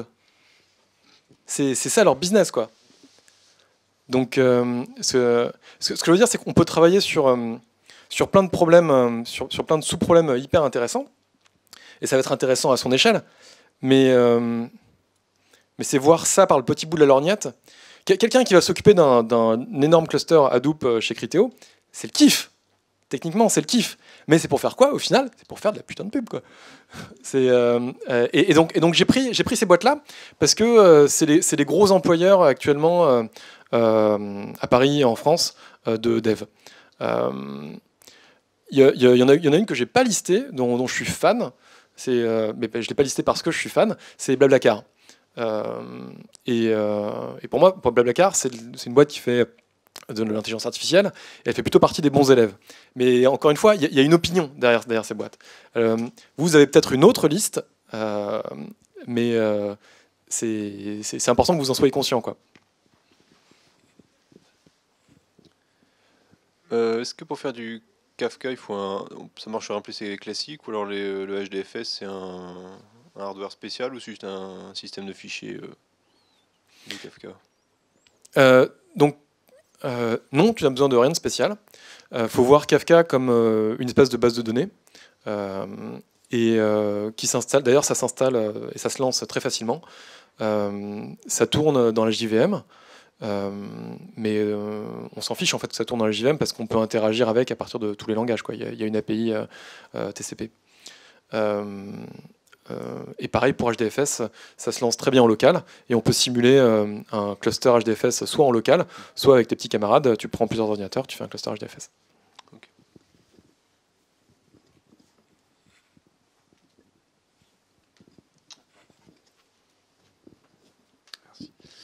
Tout à l'heure sur tes slides, tu avais data scientist et data engineer. On voit beaucoup les deux mots, je trouve que c'est souvent un peu mélangé les définitions. Est-ce que tu pourrais me donner ta définition? Qu'est-ce que c'est data scientist par rapport à data engineer? Ouais. Le data scientist, donc la question c'est donc quelle différence entre data scientist et data engineer? Et là j'ai un peu tout mélangé dans la présentation. Un data scientist, donc, il va apporter des réponses scientifiques à des problèmes. Donc toute la partie 1, comment résoudre un problème de machine learning, voilà. Lui, son livrable, qu'il fournit, c'est un algo, une implémentation en R ou en MATLAB. Bon, on peut espérer qu'il va la faire en Python, mais un truc qui va tourner en local. S'il est bon, ou si il ou elle est bon, il va faire un truc qui passe facilement à l'échelle et qu'on va pouvoir déployer sur plein de serveurs en même temps. Mais c'est rare. Et c'est là que le data engineer arrive. Le boulot des data engineers, c'est de faire passer à l'échelle le boulot des data scientists. Encore une fois, on a besoin de beaucoup de données. Les data scientists ont toujours besoin de plus de données. Parce que, donc, comme vous l'avez expliqué tout à l'heure, plus on a de données, plus un modèle performe bien. Plus on a de données d'apprentissage, plus il va bien performer.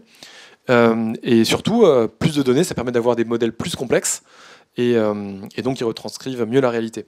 Donc le but du data engineer, c'est toute la partie 2 de la présentation, c'est faire passer à l'échelle un algo qui tourne bien, qui est relativement simple sur une machine, mais donc le faire passer à l'échelle de manière robuste et sans que l'utilisateur final ait à se poser de questions, quoi. Ça répond à ta question ?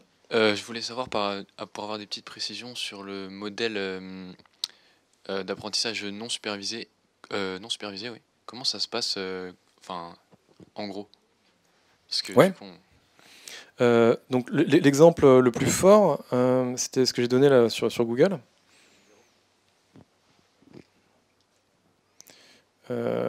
Donc là, le truc, il reconnaît automatiquement les chatons et les... Bon, je l'ai loupé. Donc il reconnaît automatiquement les chatons et les visages. Enfin, je ne retrouve pas. Et donc ça c'est l'apprentissage non supervisé, dans le sens où Google a fait apprendre un gros réseau de neurones sur 1000 machines, et à la fin, ils prétendent être capables de détecter des visages et des chatons. En fait, donc ils apprennent 9 layer locally connected sparse autoencoder, donc ça veut dire réseau de neurones profond.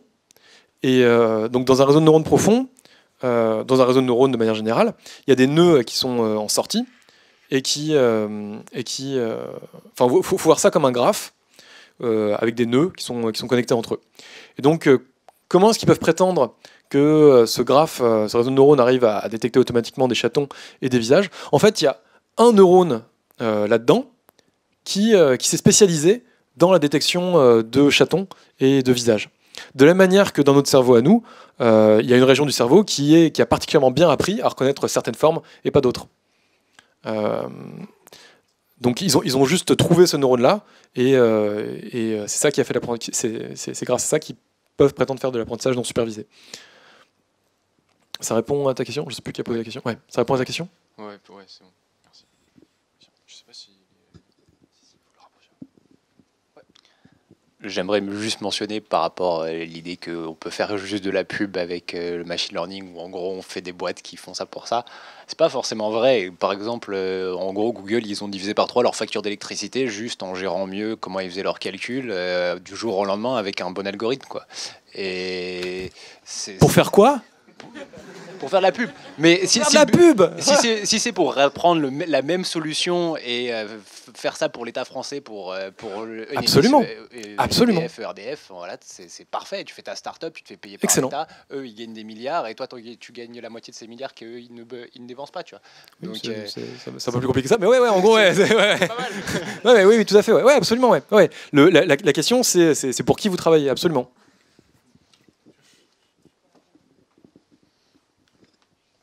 Et du coup, ça amène à la question que je voulais poser, c'est si on veut pas faire de la pub ou travailler pour la DGSE en étant data scientist, on fait quoi? Alors, c'est une très bonne question, ça sort un peu du cadre.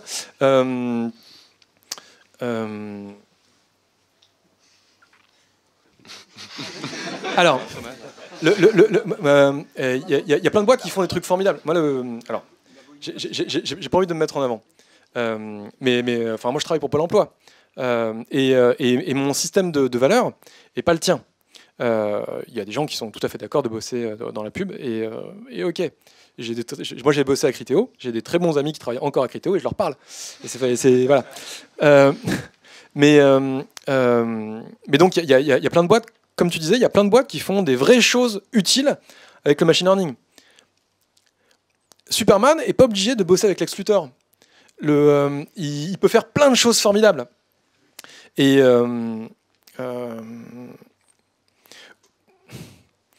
vous avez énormément de choix juste en envoyant votre CV. Alors ça, c'est un premier facteur de choix. Ensuite, vous pouvez décider d'être indépendant et choisir vos clients. Et ça, c'est une vraie possibilité aussi. Et être consultant indépendant en data science, ça marche. Il n'y a pas de souci. De temps en temps, vous ferez quelques missions qui vous plairont pas trop, qui ne sont pas hyper intéressantes, mais ça marche. Et par ailleurs, ça vous permet d'avoir plein de vacances et de bosser en dehors de Paris. Mais voilà. Mais donc, il y a plein d'entreprises qui existent. Il ne faut juste pas s'arrêter aux gros noms qui ont les plus gros stands sur les foires à l'emploi. Et c'est pas parce que Google vient vous voir à 42 qu'il faut absolument postuler chez Google ou Criteo. Pourquoi Blablacar, c'est un bon élève? C'est marrant parce que là on parle plus de mes opinions du coup. C'est pour ça. Je sais pas, pourquoi est-ce que Blablacar c'est un bon élève? Tu trouves pas que c'est un bon élève? J'ai pas de notion.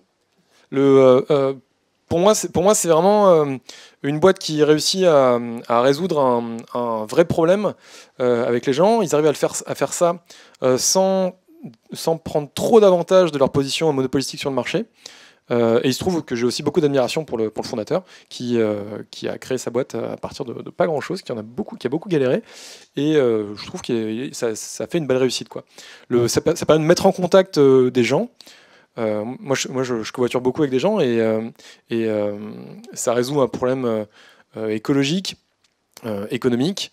Ça met un service pour des gens qui n'ont pas forcément beaucoup d'argent. Je trouve ça très humain comme projet. Je ne sais pas si c'est très convaincant, mais c'est un peu à vous de trouver les boîtes chez qui vous voulez bosser, quoi.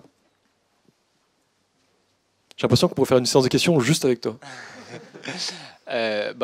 Il y a aussi, juste tu vas envoyer n'importe quel mail à n'importe quel institut de recherche médicale, tu dis je suis data scientist, j'ai pas envie de bosser pour la pub, et ils vont pas te payer aussi bien que les gens qui feront faire de la pub.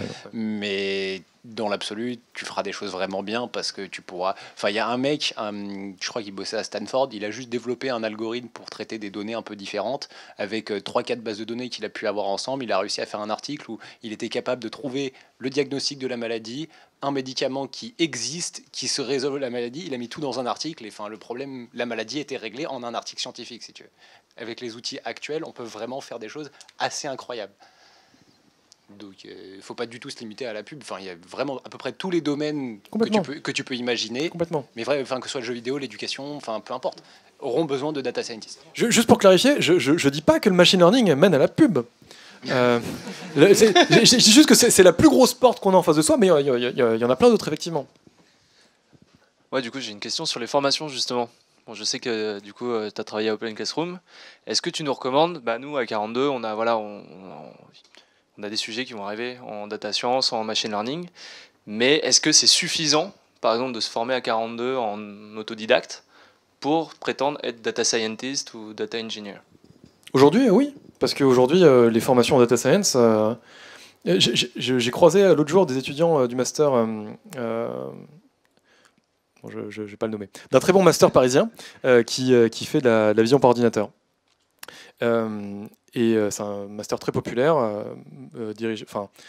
qui est réalisé dans des grandes écoles d'ingénieurs, très cotés. Mais ils ont des cours de fou. Et ils font tout en MATLAB. Et c'est très bien. Mais vous avez vraiment moyen de les concurrencer sur plein de sujets. Je mettais en opposition scientifique et technique. Si vous n'êtes pas capable de les concurrencer sur le point scientifique, et c'est vrai, ils sont vraiment durs à concurrencer sur le côté technique, sur le côté scientifique, par contre, techniquement, juste en étant un bon développeur, il y a moyen de faire plein de trucs. Donc, est-ce qu'il y a des formations Open Classrooms ou ailleurs? Je sais pas. Il y a une formation data scientist et data analyst chez Open Classrooms. J'avoue que je ne l'ai pas trop suivie. Je crois qu'elle est bonne.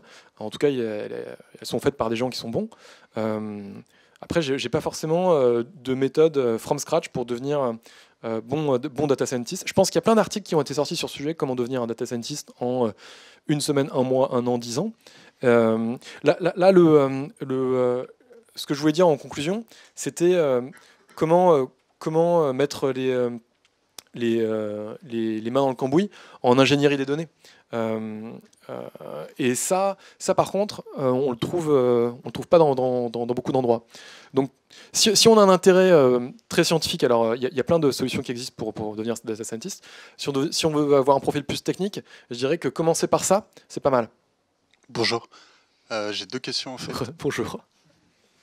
Premièrement, c'est quel coût en fait? Parce que tu as surtout parlé de cluster, Spark, etc. Tout ça, c'est un coût en fait, plusieurs machines qui tournent et qui computent à toute balle. Quel coût pour apprendre, sachant qu'en fait ça coûte assez cher. Et deuxième question, si tu veux répondre à la première avant peut-être. Vas-y. Deuxième question en fait, c'est combien de temps et quel projet pertinent avec qui, toi, est-ce que là tu serais prêt à, je sais pas, à recommander n'importe quoi sur les 6 prochains mois pour se faire la main? Alors, donc la première question, c'était la question du coût. Et c'est une super question, parce que c'est ça qui guide en fait toute cette architecture-là. Pourquoi est-ce qu'on n'a pas pris juste un plus gros MacBook plutôt que plein de petits MacBooks? Parce que ça nous pose plein de problèmes de distribution de données. La bonne nouvelle, c'est que la raison pour laquelle on fait ça, c'est que ça coûte pas cher. Aujourd'hui, on peut lancer des gros calculs sur plein de machines pendant une durée courte, et ça coûte pas cher du tout. Et c'est tout l'intérêt du cloud. Et c'est pour ça que le cloud, c'est autant un buzzword. Enfin, ça l'était, maintenant est-ce que ça l'est encore? C'est juste rentrer dans les mœurs, le cloud.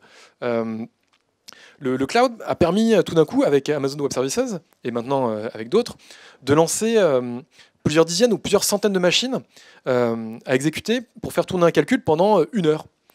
Et ça a énormément de valeur. Si jamais vous travaillez dans une startup et vous avez besoin j'avais calculé 1000 cœurs, 1000 CPU pendant 1 heure pour réaliser un apprentissage.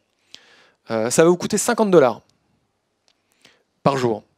Et vous allez faire un calcul en 1 heure. Si vous décidez au contraire d'acheter une grosse machine pour faire de l'apprentissage, vous allez l'acheter peut-être $20 000 pour 1000 cœurs, ou peut-être 20 000 ou $40 000, et vous allez avoir que 100 cœurs, parce qu'une machine à 1000 cœurs, ça n'existe pas. Et donc votre calcul, il va plus prendre 1 heure, il va prendre 10 heures. Et ça change tout. Passer de 1 heure à 10 heures, ça change tout. Ça veut dire que le calcul, vous ne pouvez plus le faire que 1 ou 2 fois par jour au max, si vous débrouillez bien, si le calcul ne plante pas. Et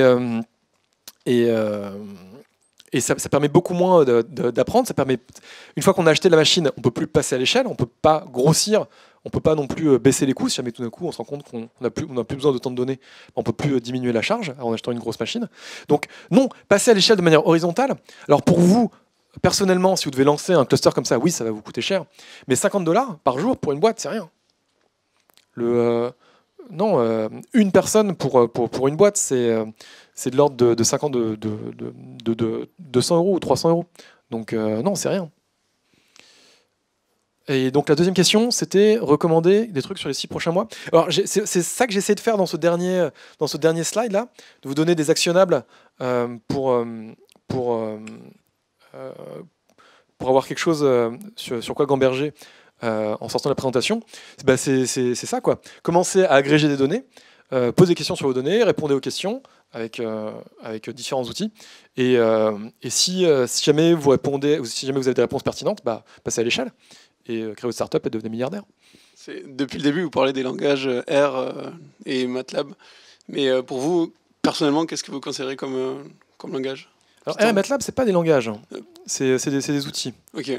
Pour moi, un langage, c'est une spécification que ensuite on reproduit un interpréteur ou un compilateur. Le langage C, en fait, il y a plusieurs compilateurs. Il y a GCC, il y a comment il s'appelle, Clang, voilà. R et MATLAB, en fait, vous avez une petite fenêtre dans laquelle vous écrivez votre code et puis vous l'exécutez. Et donc ça, je sais pas. MATLAB, on peut pas. Est-ce que quelqu'un a déjà essayé de faire des tests unitaires avec MATLAB? Moi, j'ai essayé, c'était infernal. C'est juste pas fait pour. Et donc R et MATLAB, les partisans de R disent que c'est formidable pour prototyper. Moi, je dis, ok, pour prototyper, c'est peut-être très bien, mais prototyper, c'est pas la vie, quoi. Donc, non, aujourd'hui, Python, quoi. Moi, je suis un ardent fanatique de Python. Python, c'est un langage. Moi, quand j'apprends des outils, je cherche à apprendre des trucs qui soient réutilisables. Et donc, l'open source, c'est réutilisable. Python, si jamais vous ne faites pas du machine learning, vous vous en servirez pour faire du web. Vous en servirez pour faire des outils système, pour faire des outils en ligne de commande. C'est utile partout. C'est pas la panacée.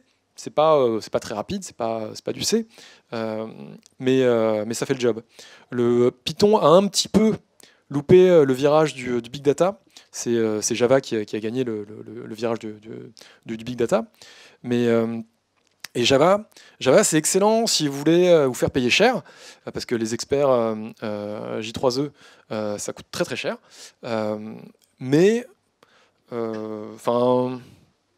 Ouais, voilà, donc Java ou Python, quoi. Python plus polyvalent, Java, c'est peut-être moins polyvalent, mais c'est mieux payé.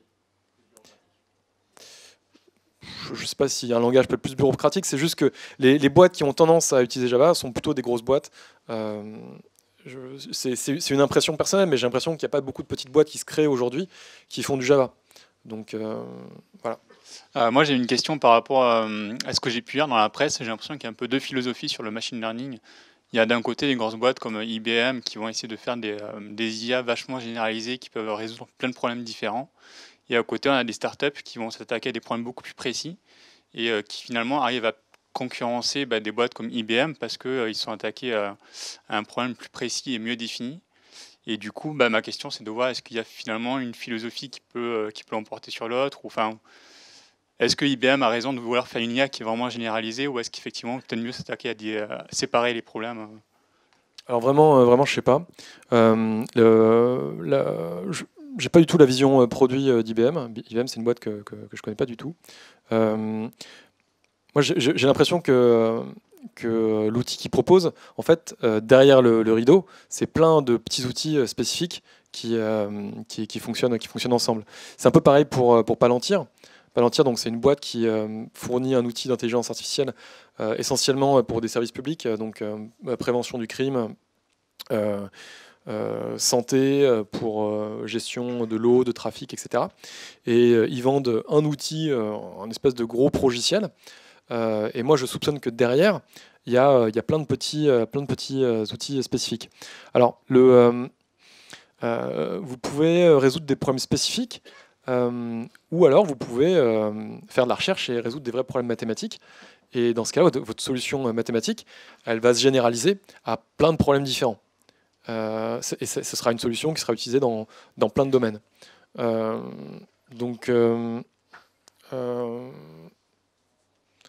La démarche agile voudrait, on commence par résoudre un petit problème et on passe à l'échelle sur plein de problèmes différents. Juste un commentaire pour Palantir que j'ai pas vu fonctionner directement, mais pour avoir certains collègues qui ont eu des démonstrations, notamment des GSI et des GSE, et sur un certain nombre d'outils liés au monde justice et sécurité, je pense notamment à Prepol, qui est censé, enfin c'est surtout chez les Américains, qui est censé permettre de déterminer des zones géographiques où une infraction a le plus de chances de se produire dans un intervalle de temps donné. Ce qui revient souvent, moi, sur les retours, et ce qui m'a quelque part un peu rassuré, il faut peut-être pas surestimer aussi la puissance et la précision de ces outils. En général, ce qui revient le plus chez les professionnels et chez ceux qui l'utilisent, et la chose qui est la plus valorisable pour eux, c'est les interfaces. En fait, les interfaces, c'est des outils de gestion qui sont vraiment extrêmement bien finis. Au-delà de la puissance de calcul et de l'efficacité des algos derrière, c'est que c'est des excellents logiciels de gestion. Voilà. Et même pour Palantir, malgré la réputation qu'ils peuvent avoir. Ok, merci. Effectivement, je pense que dès qu'on rentre dans un marché public, les acteurs privés, ils ont un énorme avantage, c'est qu'ils proposent des produits qui sont bien foutus et ils agrègent des sources de données qui sont pertinentes, alors que ça aurait été une bureaucratie incroyable de les agréger. Donc rien que ça, effectivement, ça a de la valeur. Et après, c'est pas forcément le gros machine learning derrière, mais effectivement, eux, ils vendent ça. Ouais. Je m'excuse si je fais te répéter, mais quel a été ton parcours pour arriver là, en fait? Alors, moi j'ai commencé par une thèse en reconnaissance automatique d'image. Puis j'ai fait de la recherche dans plusieurs boîtes, pareil en reconnaissance automatique d'image. J'ai été dev chez Criteo. J'étais dev indépendant, j'ai créé ma boîte en apprentissage du chinois, ça n'a pas marché du tout.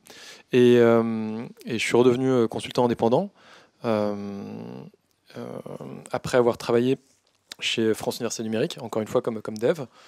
Et donc maintenant, je suis consultant indépendant.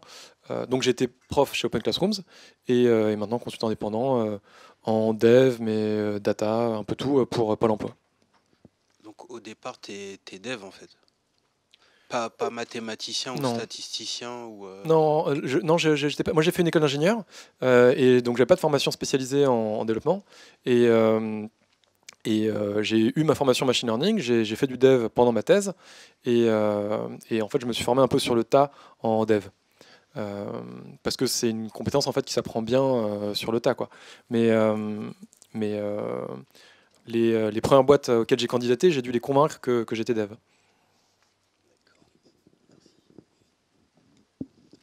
Peut-être une dernière question s'il y a, sinon.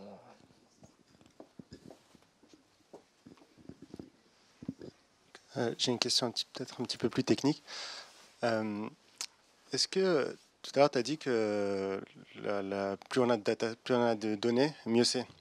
Mais est-ce qu'il y a un moment donné où on se dit que la taille du dataset, elle est suffisante, on n'a pas besoin de tester plus. Par exemple, je sais pas, je teste avec un algo, je le traîne avec 100K images et j'ai un certain résultat qui, bon, c'est pas mal, mais est-ce que comment je peux me dire ça suffit, j'ai pas besoin de tester avec 500K images par exemple, ça vaut pas le coup. Je sais que je vais pas avoir mieux. Est-ce qu'il y a moyen de savoir à quel moment en fait faut s'arrêter au niveau de la taille du dataset parce que ça vaut pas le coup de dépenser plus de temps, plus d'énergie à créer plus de dataset ou passer plus de temps à train son algo.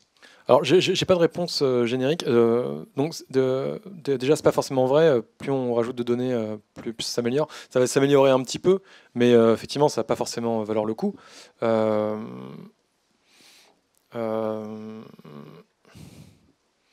En général, on s'arrête quand on est limité par la puissance de calcul et par l'annotation des données. En général, on n'a pas autant de données qu'on veut annoter. Annoter 100 000 images, c'est possible. En annoter 500 000, c'est un autre délire, quoi. Pour du non supervisé Pour du non supervisé, on peut aller très très loin pour le coup. Je dirais, la manière générique de répondre, c'est de voir l'évolution des performances de l'algo à 90 000, 100 000, 80 000, etc. Et d'extrapoler. Mais en général, si tu fais du non supervisé, ça vaut le coup de passer à 500 000. Parce que pour le coup, plus il y a de données, mieux c'est. Mais à un moment, en fait, la quantité de données que tu auras va te permettre de changer d'algo. Va te permettre de rajouter des paramètres dans ton modèle. Et ça, c'est intéressant. Ça, effectivement, ça permet vraiment d'améliorer le modèle, quoi. Bon, merci beaucoup, Régis. Merci à vous, vous êtes super.